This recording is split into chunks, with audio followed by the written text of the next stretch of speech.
La alternancia política del año 2000 en México constituyó un evento único en la historia del país, pues representó la salida del PRI, hasta entonces el partido hegemónico, que llevaba gobernando cerca de 71 años continuos y con ello el PAN tomaba el poder, con la figura de Vicente Fox como presidente electo para el sexenio 2000-2006. No obstante, no fue un proceso tan sencillo.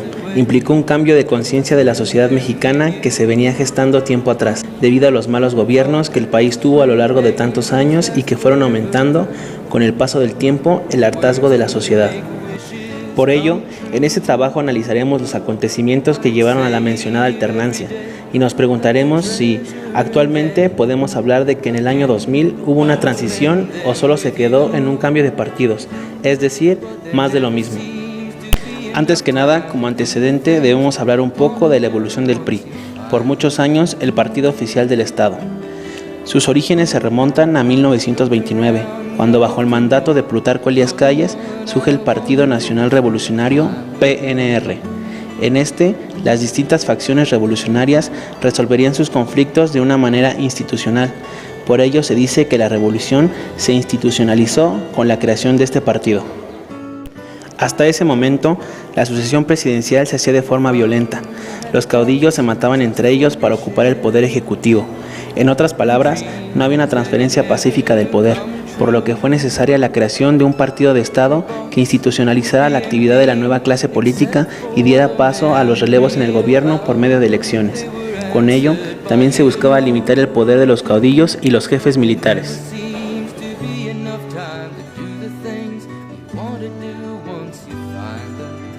Sin embargo, el periodo conocido como el Maximato, que duró de 1928 a 1934, en el cual Calles tenía el predominio político durante los gobiernos de Emilio Portes Gil, Pascual Ortiz Rubio y Abelardo L. Rodríguez, contradijo los propósitos del partido recién formado. 9 años más tarde, en 1938, surgió el Partido de la Revolución Mexicana, PRM, el cual integró a 4 sectores en su estructura: el campesino, el obrero, el popular y el militar, aunque este último quedó desincorporado de la estructura del poder en 1943, dando lugar a la ciudadanización del régimen.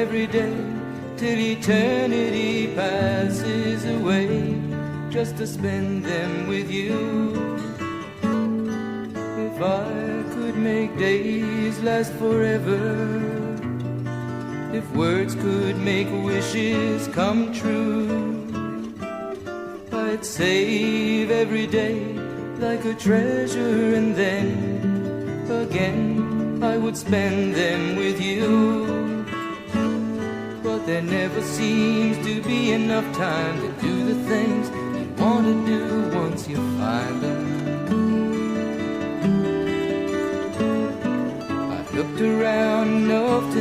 1939 culminó la creación del Partido Acción Nacional, PAN, con lo cual aparecería en el escenario político mexicano el segundo partido con mayor popularidad e influencia en la sociedad mexicana.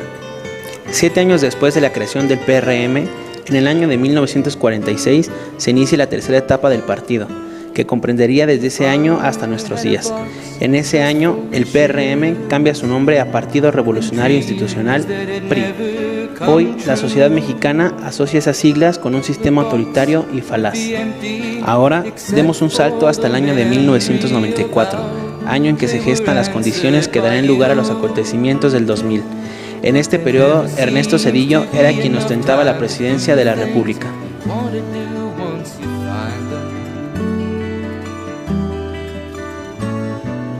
Looked around enough to know you're the one I want to go through time with. If I could make days last forever, if words could make wishes come true, I'd save every day like a treasure, and then again I would spend them with you. Durante su gobierno, la participación ciudadana y la cultura del voto se sentaron formalmente, aunque la pluralidad política se venía formando desde la mitad del siglo pasado. 1994 fue particularmente violento en lo político, algo que no se veía desde la década de los 20. Si bien el asesinato de Colosio había significado una pérdida de legitimidad por parte del PRI,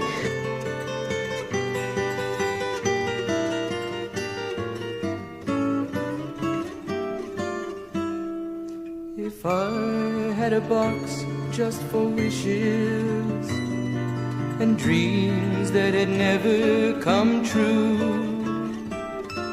the box would be empty except for the memory of how they were answered by you. But there never seems to be enough time to do the things you want to do once you find them. Zedillo continuó con las reformas salinistas, evitando que éste ejerciera influencia en su gobierno. Asimismo, adaptó un programa político similar al propuesto por Colosio, la llamada Nueva Cultura Democrática, que sería la piedra angular de su sexenio en lo político. Con ella se dieron reformas en lo político, que llevaría a la consagración de la autonomía del Instituto Federal Electoral, ahora Instituto Nacional Electoral. Además, se intentaría cambiar formas y procedimientos al interior del PRI.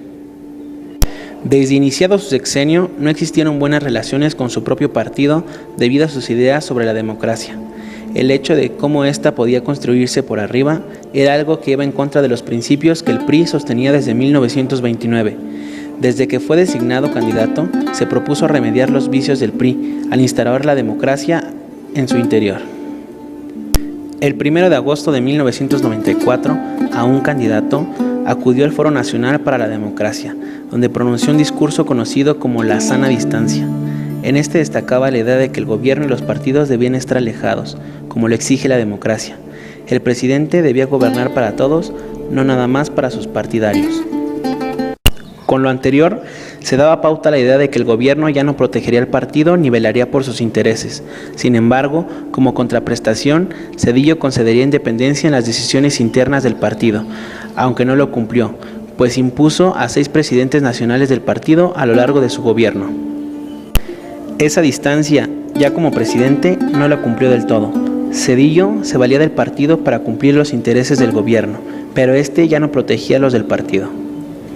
También le importaba la equidad en la competencia política, cosa que se reflejó en su rechazo a la selección de candidatos de partido a nivel federal y local. Eso, claro, implicaba igualdad de oportunidades entre los partidos políticos que determinara un justo ganador. Por último, la idea que completó aquello denominado Nueva Cultura Democrática fue establecer garantías para los partidos por conducto de la ley, para asegurar un mínimo de diálogo y convergencia entre ellos, así como su presencia en el tablero político nacional. Esta reforma al sistema rompió con el bipartidismo PRI-PAN, partiendo que otros partidos de oposición, como el PRD, crecieran políticamente hablando.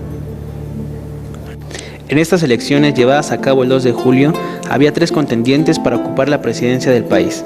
Por parte del PRI, siendo el partido en el poder, el candidato de la presidencia era Francisco Labastida Ochoa, ya no designado por el presidente, sino mediante elecciones directas.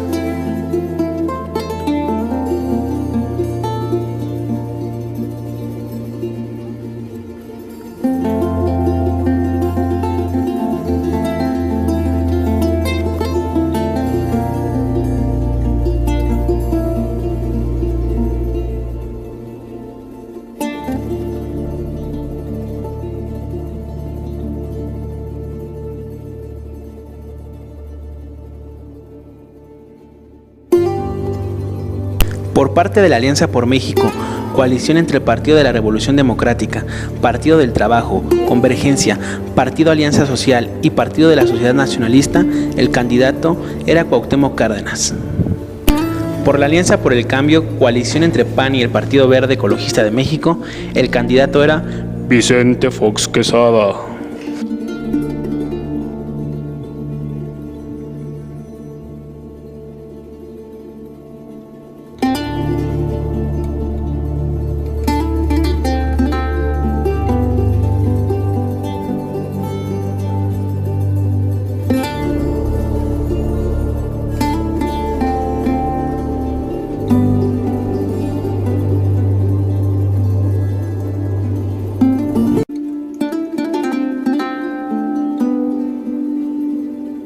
Además, El PRI se apegó a formas tradicionales de hacer política, cuestión que lo debilitaba al lado de las campañas de Fox y Cárdenas. Mientras Fox apostaba a una campaña mediática basada en el mercado político y Cárdenas se iba por el ya conocido camino de recorrer todo el país y tratar de convencerlo a golpe de mítines, Labastida se vio atrapado con los usos, costumbres y tradiciones priistas. En estos momentos, las estrategias de comunicación y mercadeo político eran la receta del éxito. Estas fueron bien llevadas a cabo por Fox en su campaña.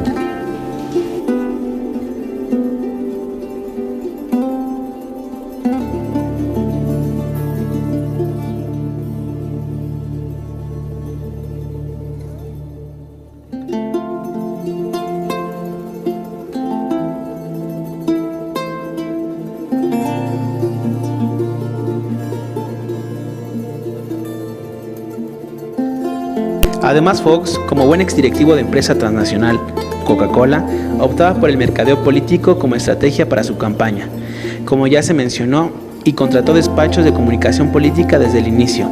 Con ello, se buscaba delimitar la imagen pública del candidato, basada en un lenguaje coloquial que identificaba a la gente con él. Otra explicación de la popularidad de Vicente Fox puede encontrarse en su personalidad, su espontaneidad, su aparente bohemia e incluso su ingenuidad e incultura hicieron que muchos se identificaran con él y con su filosofía de que las cosas se sacan adelante echándole ganas y rezándole a la Virgen de Guadalupe.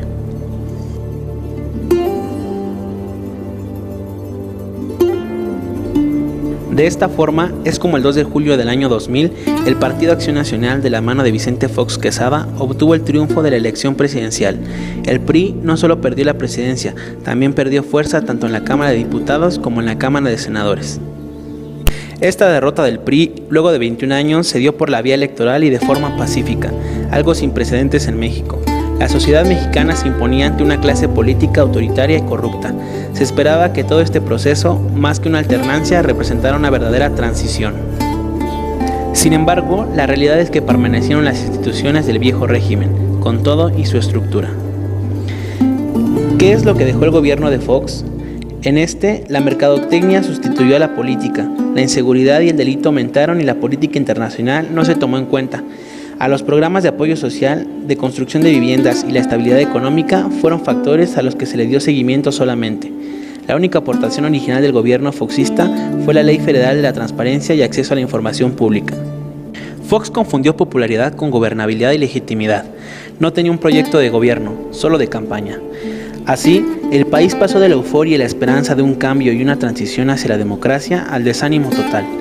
Por ello, cabe hacer la pregunta: ¿realmente el país vivió una transición política en las elecciones del 2000 o solo se vivió una alternancia?